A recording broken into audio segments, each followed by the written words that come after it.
Hello, my name is Zay. Today we'll be talking about something more serious. As you may know, the current state of Fantasy Star Online 2 NGS is not great. Numbers from Steam showing us the amount of active players are decreasing over time. But have you ever wondered why is that the case?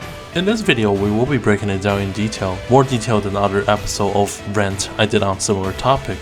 We will take a look at some fundamental ideas as well. I was mad at Sega for their decision for NGS, but today I will put those emotions aside and keep things organized, presenting some logical ideas to you guys. Without further ado, let's get started. It's a number showing how many players are playing the game. Player base determines how much money a game can make. The more money a game can make. I think we can all agree to that. Just like PSO2, 1 million players compared to 100,000 players. Sega will make more money with 1 million players, be it doing AC scratches or buying AC content items. Now, a simple question for you guys. Would you do something that you don't enjoy? Probably not, right? It's the same logic for games. If you don't enjoy playing something, you move on. Why? Because you don't freaking like it, you don't enjoy it, it's not worth your time. If a game is not enjoyable for players, people will stop playing it, as simple as that. And you ask me, what is the reason that players stop playing the game? Well, that is what we'll be getting into in this video.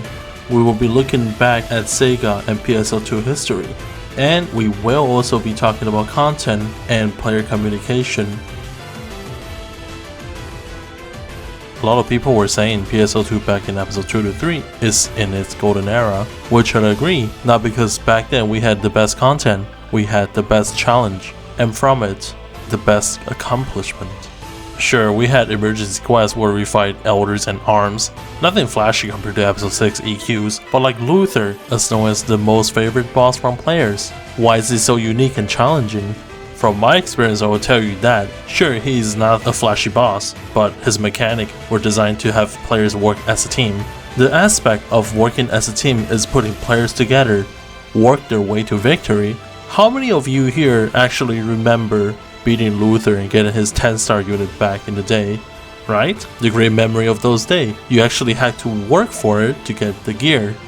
And with the first 13-star O-type series came out, the Ares weapon, we farm a lot, well, at least friends around me. We're so dedicated to get our hand on those 13-star weapons. It made the experience fun, and you actually feel accomplished because it was super rare back in the day compared to any 15-star drop in the end of PSO2 episode 6. Not to mention the ultimate quest when it came out, it was actually pretty hard with the gear we had back in the day. Beating bosses and mobs can always feel accomplished as well. It is the type of experience we're missing on the later episodes that makes the content boring in a very short amount of time. Also, it's 15-star drop like candy, it doesn't help either. We look at NGS, no challenging content, especially when they nerf Gigantics. Nothing feels rewarding anymore. EQ bosses HP skilled, depending on the amount of players doing the quest. I don't really know why is that a thing. This is an MMO. People want to play with others in content. This is kind of just telling people to go solo. Maybe they already saw how dead this game will be in the future and plan ahead. This is very embarrassing. A good MMO with update to give what players want is something important. Be it content, bug fixes, class adjustments, or just some cosmetic stuff. Making the players enjoy the game more will often result in longer playtime on the game. This is as simple as buyer and seller. What makes the buyer buy the product is because it is great from the seller. You, as a buyer, will probably not buy something from the seller if it is not what you like or not in the right quality.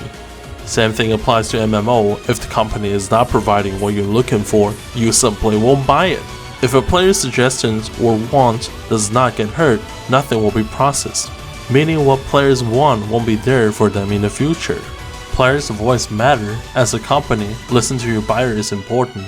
I still remember the TV on PSO2's lobby will often show players' artwork or speedrun on time attack quests. The aspect of communication is very important. This idea can be very simple. If a company listens to players and work with them, players will mostly be more happy if adjustments were made due to the communication aspect.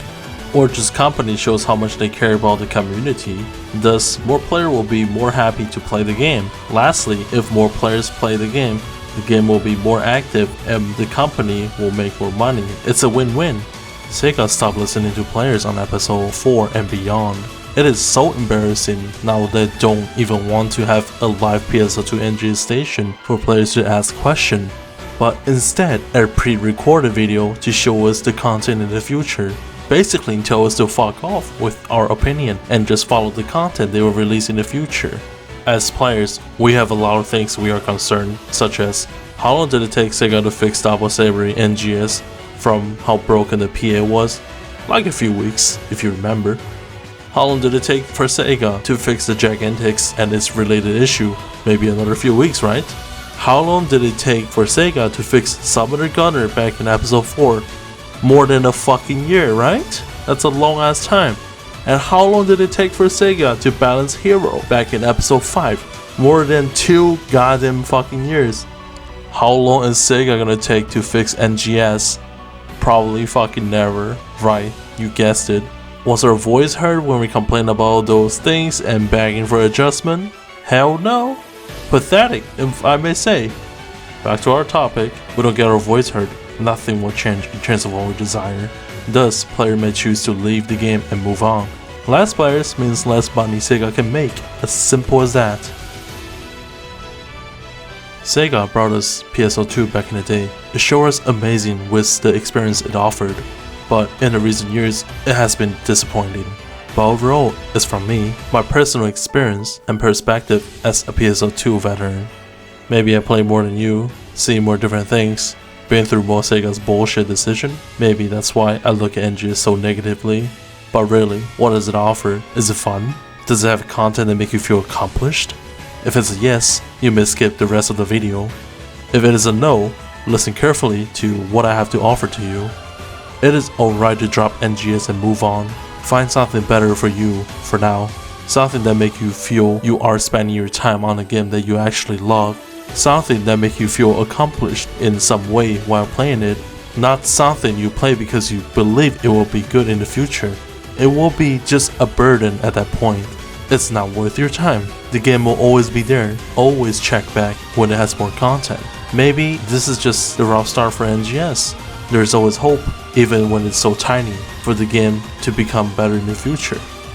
That said, it is what I will be doing. My plan will be to revisit PSO2 NGS with new content released. Between them, I will not be as active on NGS. However, the curse mentality and the fixes series lives on. You gotta remember, I, as a content creator, am also a player. I love NGS as much as you do, but it is just not in the state to play as a fun MMO to me for now. My answer will be just to wait it out and, check it out once in a while when it has some update. I think that's fair. I will make sure to keep you guys updated with the new NGS information though. But for now, the Let's Play series will be there more often for me to check out different games and share with you guys. In case, you would like to try them out when NGS right now is without much content. You are always welcome to join my Discord and play with us, sharing NGS cursive fixes or gameplays. That'll be it for this video. Thank you for your time and support for the channel, and thanks for watching. My name is Day. See you next time.